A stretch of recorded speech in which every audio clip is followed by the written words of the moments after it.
Good morning. I'm Bob Jacobson. I'm the Commissioner of Public Safety. It's my honor to serve the state of Minnesota and Governor Walz and Lieutenant Governor Flanagan. I want to thank them and all the state agencies who are here today and truly who have been here since last week when residents and businesses throughout the state started feeling the pressure of all this rainfall. Many of us saw firsthand the impact as we traveled last week to hear from those directly affected by damage that the rains brought. We know that Minnesotans are resilient and often see the best and the worst of what Mother Nature has to offer. And when property or homes are in danger or destroyed, as they have been over this last week, it can be very scary and it can be unnerving. In Minnesota, however, we know that we have experience with flooding, and we have a strong network of resources to support each community to ensure all residents are safe while our communities can recover. Those resources are both short-term and long-term help. We know our first responders are doing an incredible job answering the calls of help from our communities, and volunteers are stepping up as they always do. The state is stepping up to fill any other gaps. State officials are coordinating with local jurisdictions and with local emergency managers as they assess damage to their counties and cities. These agencies will work with local officials to help determine eligibility and apply for state or federal disaster assistance. To share more with us today about what that coordination looks like, alongside the Governor and Lieutenant Governor, you'll hear from our team at Homeland Security and Emergency Management, our partners at the Minnesota Department of Transportation, the Minnesota National Guard, the National Weather Service, and others. As you'll be able to tell, the response to this emergency is no small feat, but we are ready.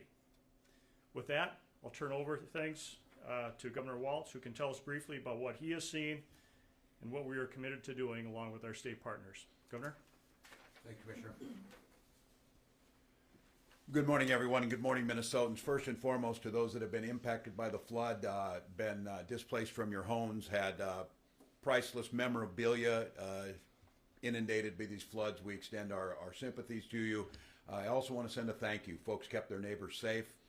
As the story, every time this happens, neighbors were there to help folks haul their things out, to give folks a place to sleep. We've seen when I was up in Bowabic and Cook, incredible quick responses for folks, but devastating. Since that time, since Friday, we have shifted now to southern Minnesota. These are floods that have been going on, or incidents, if you will, for the last several weeks. We have about 18 inches of rain over the last couple of weeks. What's happened is we've inundated the ground. There's nowhere for it to go. And I'll have to tell you, I was getting all weekend pictures from my neighbors and friends in Mankato. And that's a city with a flood wall. It's a city that's seen a lot of this. And I think the term people are using is unprecedented. So we understand that the challenges are out there. The good news about this is that there are procedures. There's chain of command. There's standard operating procedures that are in place. You're going to hear from those experts in here, and you'll hear, maybe we're saying at the end, the one that everybody's most interested in hearing is the National Weather Service. We can't control that part of it, and there's potentially more rain on the way.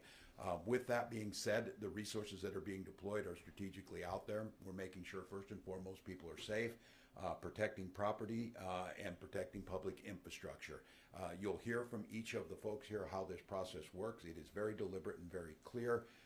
Certainly we will wait and see once the damage assessment starts coming in, after the waters start to recede a little bit. If we hit those threshold numbers for a presidential declaration, we will certainly apply for that. We've already seen about 40 counties that have been hit by this. 7 have already applied for emergencies. Those process will be in place. We'll do it as quickly as possible. And this is a point where I always say thank you to the Minnesota legislature that has created a secondary safety net in Minnesota with our disaster assistance contingency account that allows us, should we not reach in some of these places the threshold levels for federal assistance, we still have the state assistance on this. But I know one of the most challenging pieces of this is private property on floods, and if you don't have flood insurance, some of those costs, and we'll discuss some of you'll hear the public side, or the public infrastructure side of this, and then some of the resources that are available to folks. But I would once again remind folks, this event is still ongoing. If there are barriers up or traffic control, do not go around those barriers. And also to recognize that this water is not safe, it's contaminated, whether it be through sewage or other contaminants, that the health issue in this is still a real concern. So we'll work together. The resources are there. You'll hear on the deployment what happens with the National Guard coming in to assist on all of the other resources that are there. But I would just send a final note. It was the St. Louis County folks up there, the first responders. Just incredible work is being done up there and across the state. These are folks that are, in many cases, have their homes threatened, but they're out there helping their neighbors. They're out there using their training. And at this point in time, and we want to keep it this way, that we've had no serious injuries and certainly no deaths involved in this very widespread event. And I would close before I turn it to the Lieutenant Governor. As we think about rebuilding after this, which we will do, and which we do as quickly as possible, we need to think about the resiliency that we built into this. We were just discussing 169 as we raised that highway a few years ago because it would always close between Mankato and St. Peter. It's threatened as of this time, but it's still open. So I think as we see these chaotic climate events due to climate change increase, we need to think about how we're building back more resiliently. With that, I will turn to Lieutenant Governor Flanagan.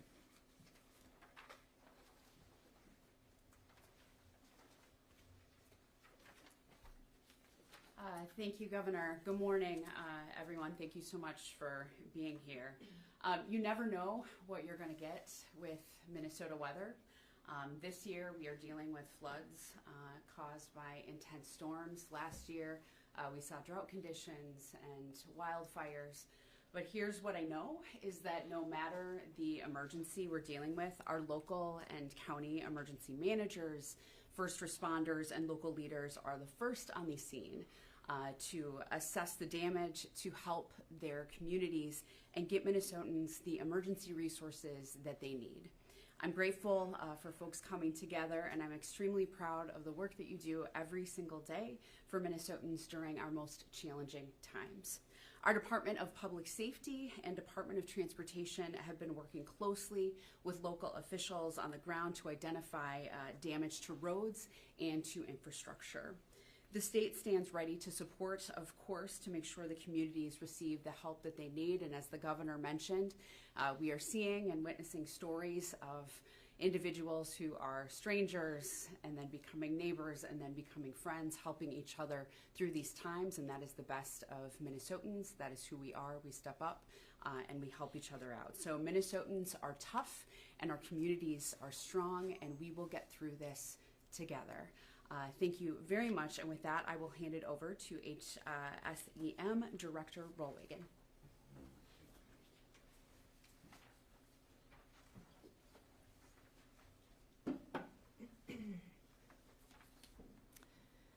Well, good morning. My name is Christy Rollwagen. I am the Director of Homeland Security and Emergency Management for the Department of Public Safety. And thank you, Governor and Lieutenant Governor, for your encouraging remarks today.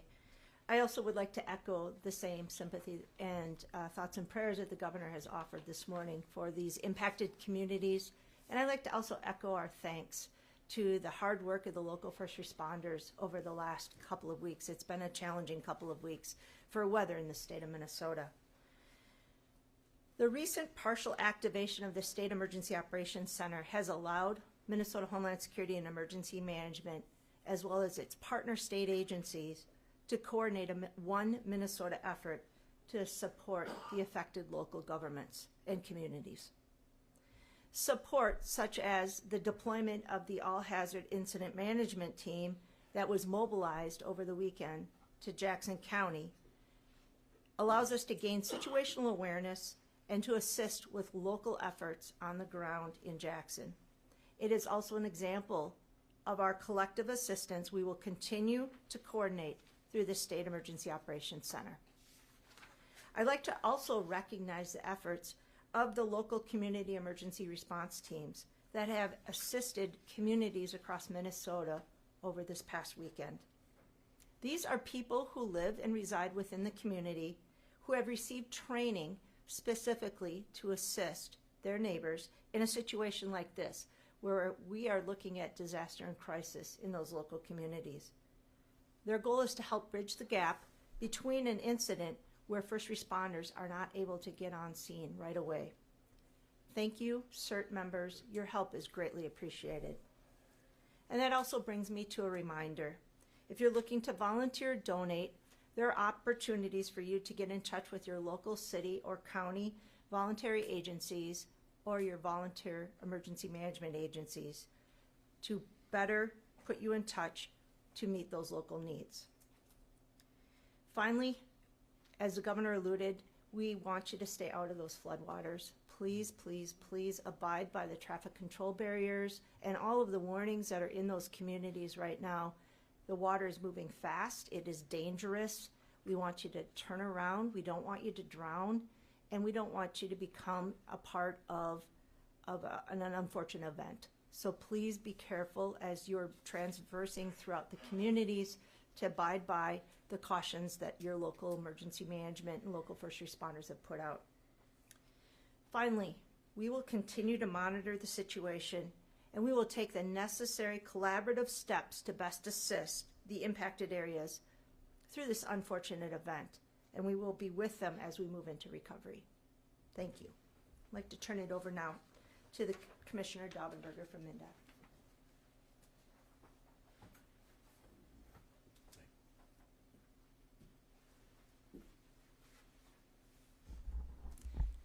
Hello, everyone. I'm Nancy Daubenberger, and I'm the Commissioner of the Minnesota Department of Transportation.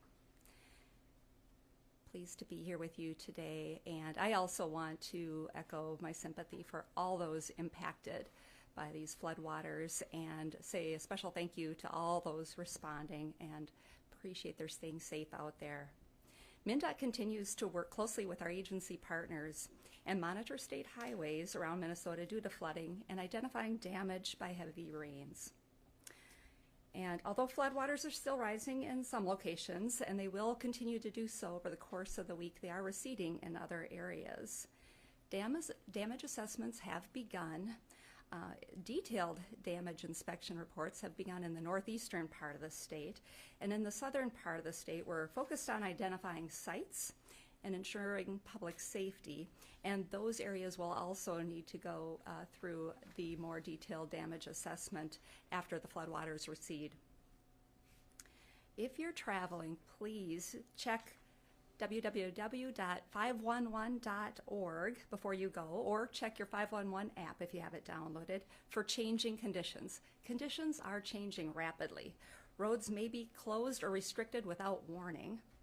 And just important to note that 511 shows the state highways, but county, city, and township roads are not depicted on there. They could be closed due to flooding as well. And so please check with your county, city, and township for their road conditions and any travel guidance that they have as well. Additionally, drivers should be alert for potential mudslides and use caution if encountering debris on roadways. As Director Rollwagon noted, and I want to underscore too, when a road is closed, it is not only dangerous, but it's illegal to travel in those areas. Motorists can be fined, but also if travelers need to be rescued from a closed road, other expenses and penalties could apply. So again, please visit 511 again, or get the free app for your smartphone for real-time traffic and travel information on state highways, including road closures and detour routes, and please stay safe out there. MnDOT crews will continue to monitor flooded highways and bridges and will open them as soon as it is safe to do so. Your safety is our top priority. We'll inspect highways and bridges for damage and ensure they're safe before opening them. We know our local agency partners need our support at the state level. MnDOT maintenance employees are assisting with equipment operation and sandbagging in LeSueur County, and we're in daily communication with our local partners as they assess damage and ensure public safety on the local roadways. And we connect with them in order to understand the extent of damages and what their needs are. So thank you again. Please use caution and do all you can to keep yourselves safe out there, our road workers safe, and all our emergency responders safe. Thank you.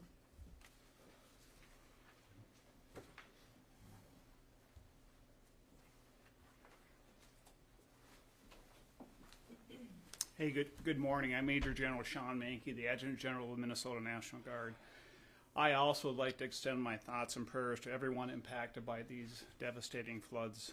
We acknowledge the challenges you are facing, and we are prepared to help you through these challenges. Our motto, always ready, always there, is a true testament to our importance of the people of Minnesota, and we are here to assist. In the past, we have responded to flood operations, particularly in southwest Minnesota, providing critical support through manpower and equipment, whether it be sandbagging, evacuation, or other needs identified by local incident commanders. On Saturday evening, Governor Walz authorized the Minnesota National Guard to support emergency operations, and as of today, we have 46 soldiers who will be supporting the operations in Waterville, Minnesota. First thing this morning, our advance team arrived in Waterville and met with the incident commander, and the remainder of our soldiers should be there no later than noon today to provide critical support manning pump stations to help alleviate the flooded waters in the region. Our soldiers will stay there 24/7 until relieved of this duty, and they are there to support the incident commander as well as the state of Minnesota. Our Guard members are trained and prepared to deploy on short order. We can provide essential resources such as high water vehicles, helicopter support, and engineering assets to help respond to these flood emergencies. We are ready to work hand in hand with the local incident commanders in the state of Minnesota to try and improve the situation. As we monitor the situation closely, we urge everyone to follow guidance and stay safe. We are part of this issue, and our soldiers and airmen, they live in the state of Minnesota, they work in the state of Minnesota, and most importantly, they're honored to serve the state of Minnesota. Thank you very much. I will be followed by the Department of National Weather Service.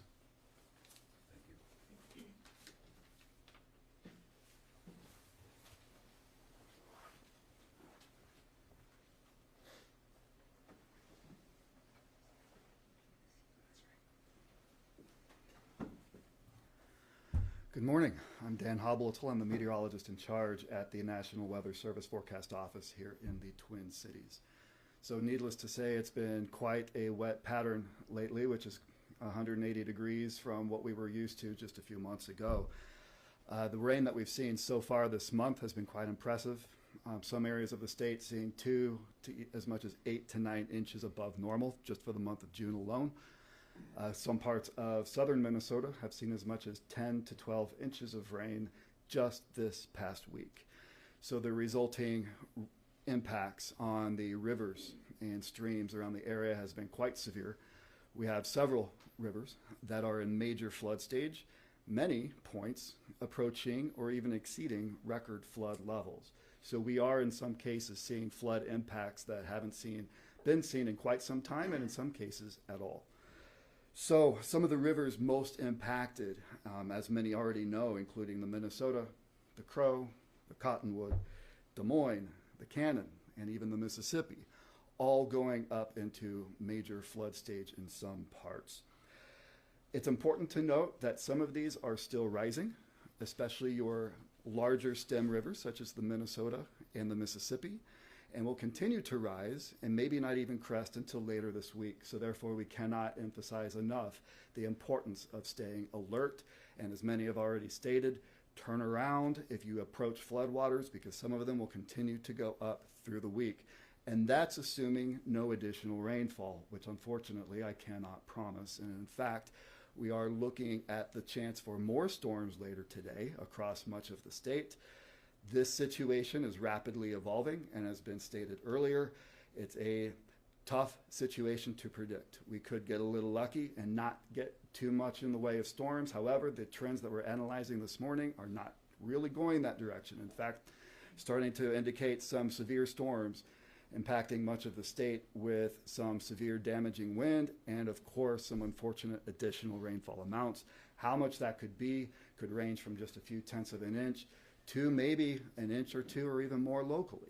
Where that could fall, we just don't know. And so we have to stress how important it is to monitor things as they play out tonight.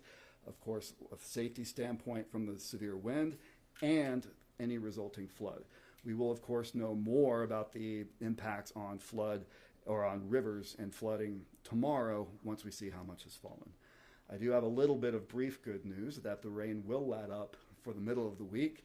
We will get a break as those rivers continue to rise, but then we are looking at potentially more later this week, particularly Thursday night into Friday. How much falls, where the heaviest will fall, still a little early. Right now, we're not seeing signals that this rain would be nearly as severe as what happened last week, resulting in this major flooding. But any additional rainfall at this point is just going to add to the floodwaters. The ground is saturated. It has nowhere to go. So whatever falls, as little as it may be, will only make things a little worse. Heading even further into the future, we are still seeing signs that this pattern could continue. This is a result of that heat dome you've heard about impacting the East Coast, which has put us on the west side where the storm track is just relentless. Whether or not this continues to exacerbate the flooding problems will yet to be seen. We'll, of course, hope for the best as we go into the weeks ahead, but we will also be equally prepared for any additional impacts that could occur heading into the weeks and hopefully not months ahead, but we will just have to see how that goes. Thank you. Well, thank you all, and you're hearing the reality of the situation, and I think even like here in St. Paul, as of now, water levels are right between minor and moderate flood stage at about 14 feet. Major flood stage is 17 feet. We're predicting later in the week to be at 20 feet. So just to start wrapping your minds around this, in some cases, as we said, these are unprecedented, not seen before type of events that are coming on very quickly. The good news is the resources are there, the communities are ready. We will do all we can on the preventative side of it, and then I know people want to try and get back to normal as close as possible. That assessment stage, crop damage, crop assessments, all of those things, road damage will start to happen. But our commitment is to keep people safe and to rebuild. With that, any of these folks up here would be glad to answer a question. If you could be specific of who you want, it might help. Governor, how much money, you mentioned the fund at the beginning of sort of these results and from the start of you. How much is in that? Yeah, there's $26.24 million in that right now. I want to thank the legislature this year. This is something that's been around for a while. I've used it a dozen times a year. I'm able to authorize if the request comes in, we assess it. I'm able to sign off and get the money to the counties. That reimburses 75% of the county's costs. The good news was the legislature this year, we asked for this and they did it.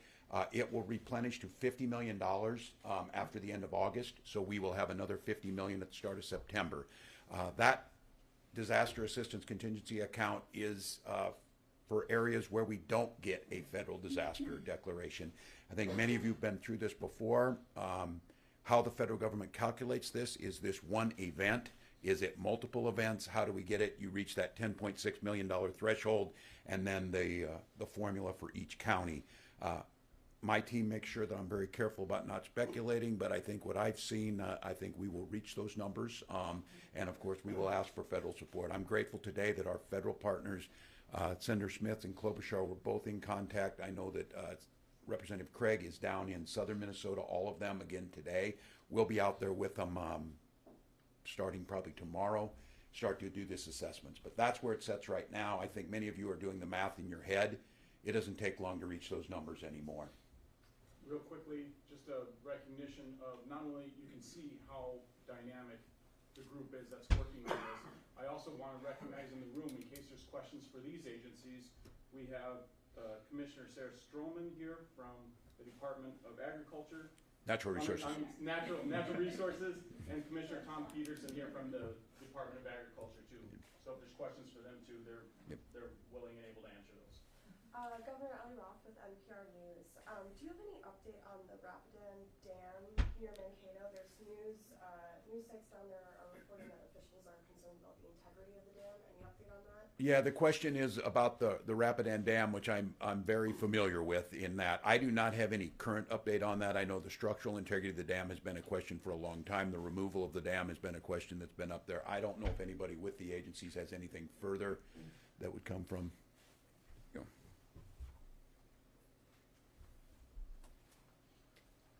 So the question about the Rapidan Dam, we are continuing to monitor with the local officials the status of the dam. We were made aware of the situation about 4 o'clock this morning.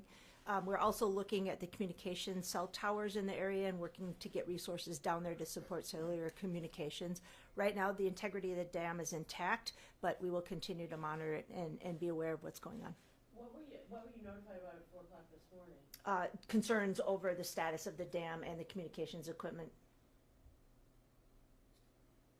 Quinn Warren, bureau reporter for stations in Rochester, Duluth, Fargo, Mankato, all the ones that are having issues right now.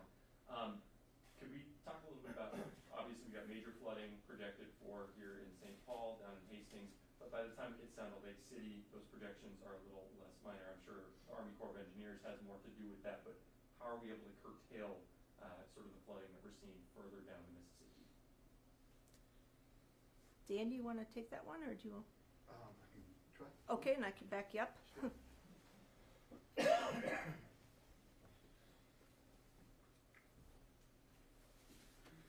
So the question was regarding further downstream from where the Minnesota flows into the Mississippi here around St. Paul. What are the impacts going to be downstream along the Mississippi?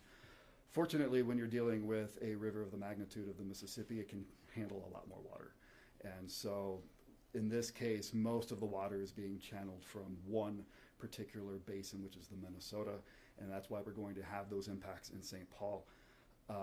Once it gets into the Mississippi, as you mentioned, we're expecting more on the order of moderate flooding, which is still to be taken seriously, of course.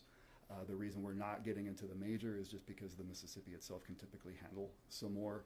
You asked about measures to be curtailed, and I'm not sure if anyone here would be able to answer that. Well, the only thing I would say, and we saw this up in, and this was in Cook, and I think this is where people that, business owners and homeowners saying they were dry, 4 hours later they were knee deep in water, how quickly things happen. What we have now, and we get very familiar with these river gauges from the Weather Service and from the Corps of Engineers, you get a little bit of lead time. We know what's coming on the 28th, and what I'm just shocked by always in learning this is how accurate they are almost down to the hour on where the water's going to move and how high it's going to be.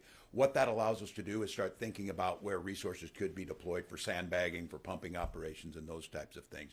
Now that we're into this event and it's going to be a little bit longer spreading out, it's not almost what amounted to almost flash flooding up in the area of Cook and Biwabic so fast.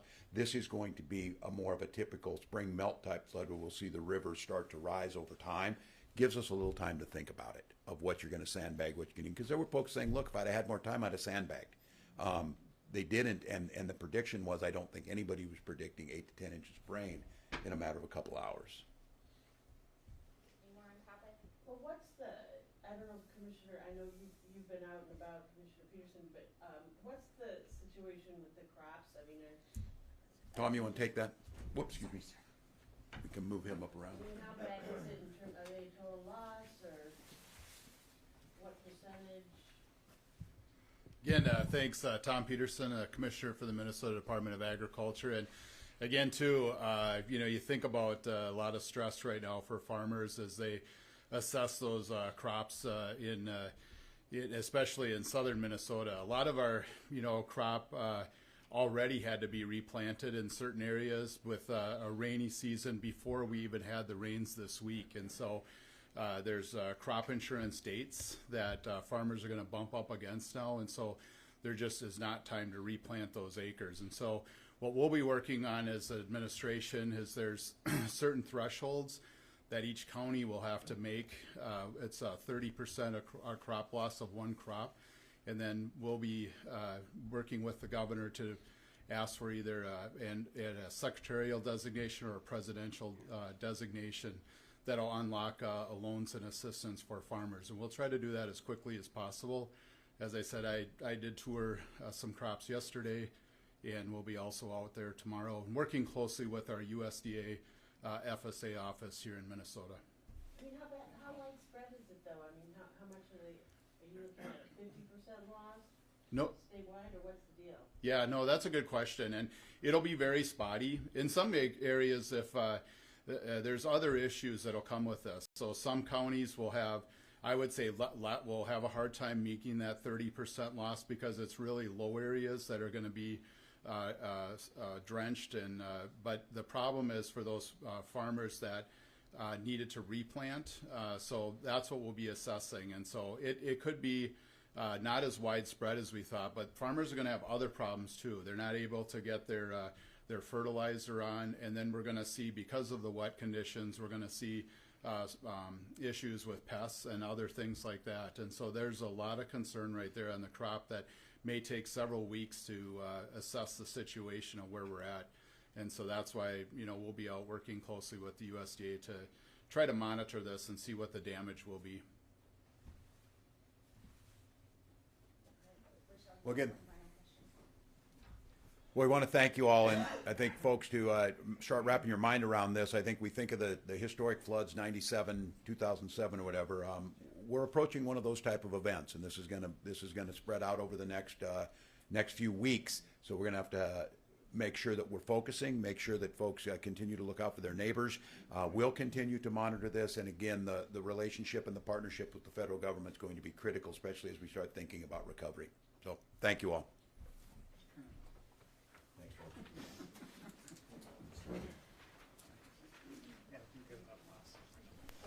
Thanks for being a ray of sunshine, weatherman. Dan the You know, we're going to recover from this. I'll tell people on top of the Rapidan Dam is the dam store that makes the best pie in the state. They're famous. My kids used to like going there because they love to say the dam. We go this way, guys. All right, thank you. Appreciate it.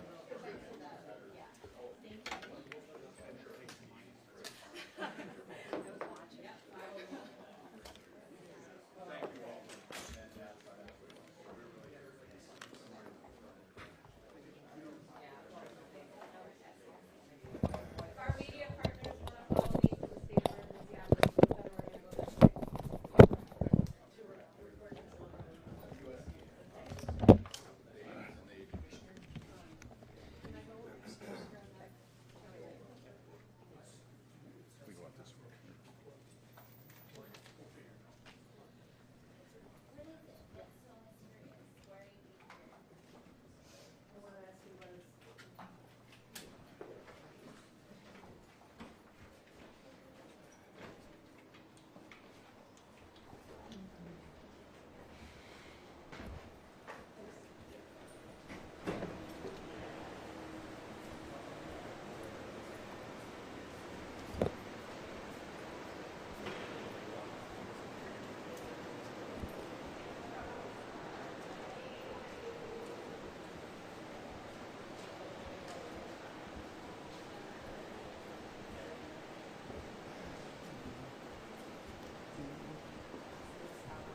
So there are staff working in here, so we're going to try and kind of keep it contained and quiet. But if you follow me, I have a good setup so you can get the governor, lieutenant governor walking in.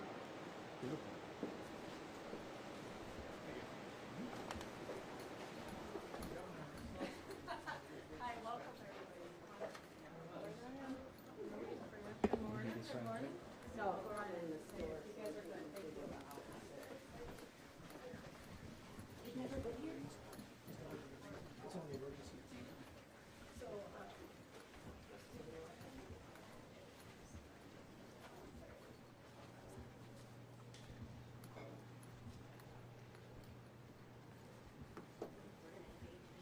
That's fine. Invade all you want. So I'm just gonna come in right where we just came in. So I don't know if like right here.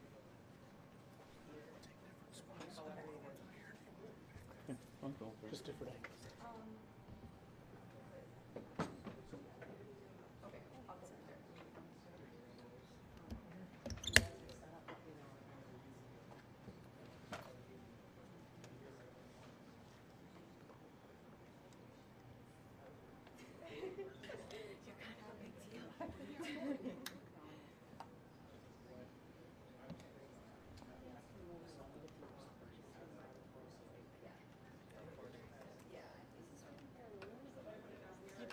Immediate personnel, if I could just let you know that it's 44 personnel from the Guard that have been activated, not 46.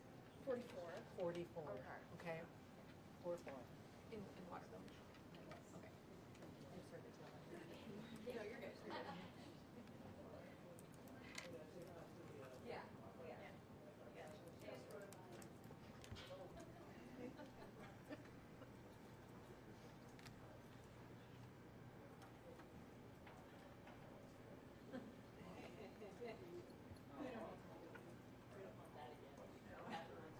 Oh, really?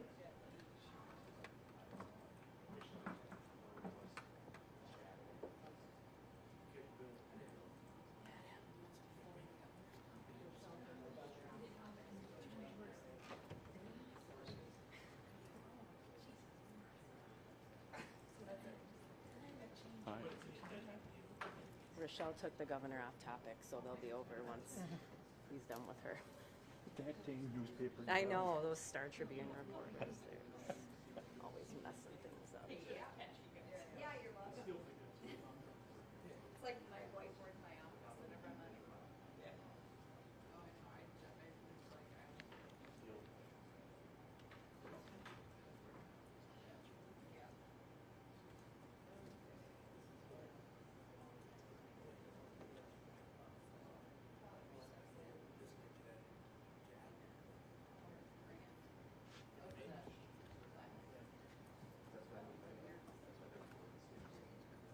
Oh, that. Oh, yeah.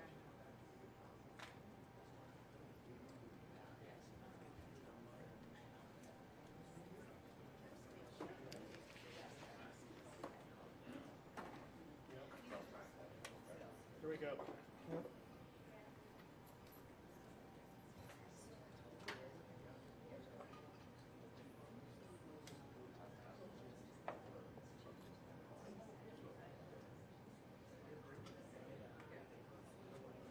Good morning, everybody. It's good to see you all.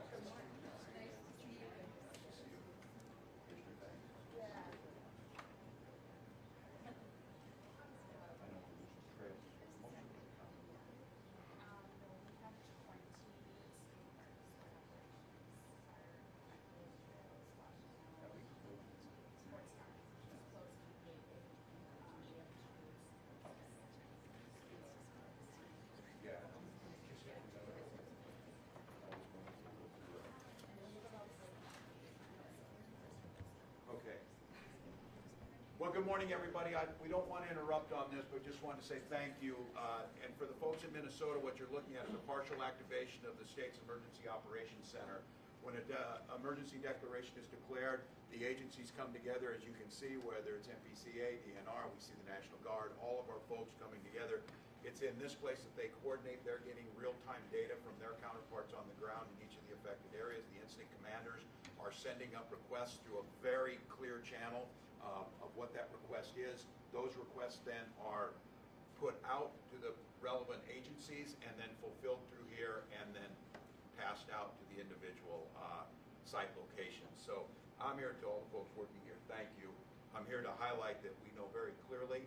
My hope is, and knock on wood, this is the last flood season we will be in these cramped and bad quarters because the state of Minnesota is building a modern operations center for the very reason that we need communications, security, all of the things that will go into that. And I think, as we were mentioning, again, knock on wood, we're a bit ahead of schedule on how we're going on that. Folks have been able to function. But for all of you, we know what's in front of you. 24/7 operations. It's a flood event, so the duration of this will certainly be the coming week or weeks as this thing plays out. More than likely, we will expand to a full activation of this place, and at that point in time, it gets really crowded and really hard to work in here, but all of you do it. We're grateful for it. The professionals that know how to handle this situation are sitting here amongst us, and we just want to express our gratitude. Really grateful. I'm trying to get Minnesotans to wrap their mind around it without trying to scare them whenever. This is a major flooding event, maybe unprecedented by the time it's over, depending on what happens over the next week of rains. So we've got a lot of work ahead of us yet, but there's no one else I'd rather do it than the group that's here. As I keep saying, I both say unfortunately and grateful for, you know how to do this because you've done it before. And so here we are, get it done. The resources will be here. State of Minnesota and folks already, whether up in Boavic, how grateful they were, the responses they were getting from all of you so quickly. So we appreciate it. So thanks, everybody. Commissioners, I don't know if you got anything to say. You got your folks in the room. Yeah. Just Nancy Dobbelberger, Minnesota Department of Transportation Commissioner, and appreciate folks and working with this whole team here and understanding the needs out there in the communities and on the highway system and helping to meet those needs. So thank you so much for that. You got DNR? Yeah, hello, Sarah Stroman, Commissioner at the Minnesota Department of Natural Resources. I want to thank our team who's been here at the SCOC. We at DNR have widespread impacts across more than 20 counties. 20 of our state parks have operations affected. So they are managing not only the impacts at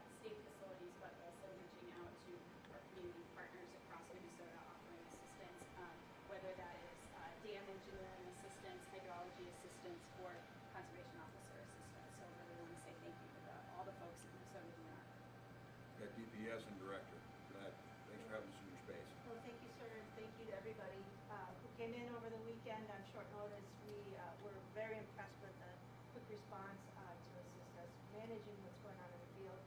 Make sure we're hitting our resource requests, and Governor, we have a new picture of the building if you'd like to see it. We do want to see it. Yeah, we can't wait, and so thank you for all the hard work to get that new building passed at this last session. We want to go.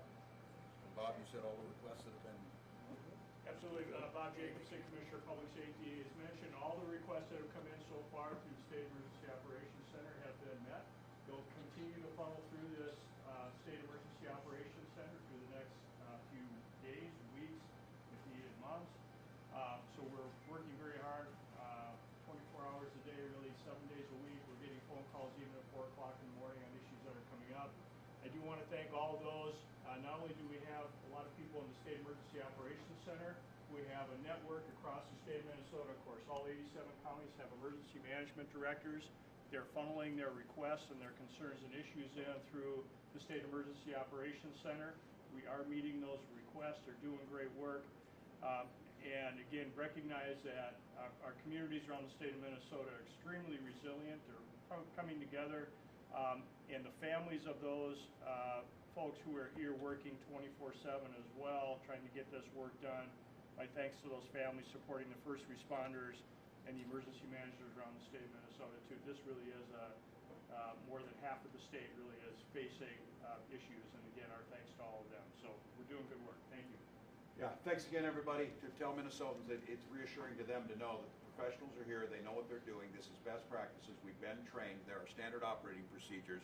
There is nothing ad hoc in any way about this, and the state is well-resourced, has the right people, and we'll get out there. If anything that arises, we will be there.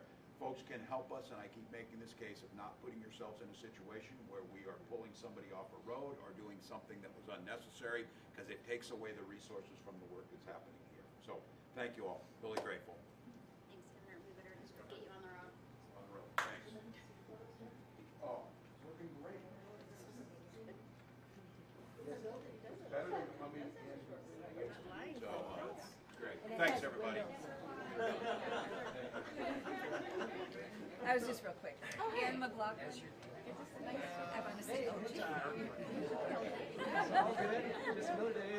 thought we should actually do an introduction since the healthcare preparedness program is so huge. And so I'm here to I'm so sorry.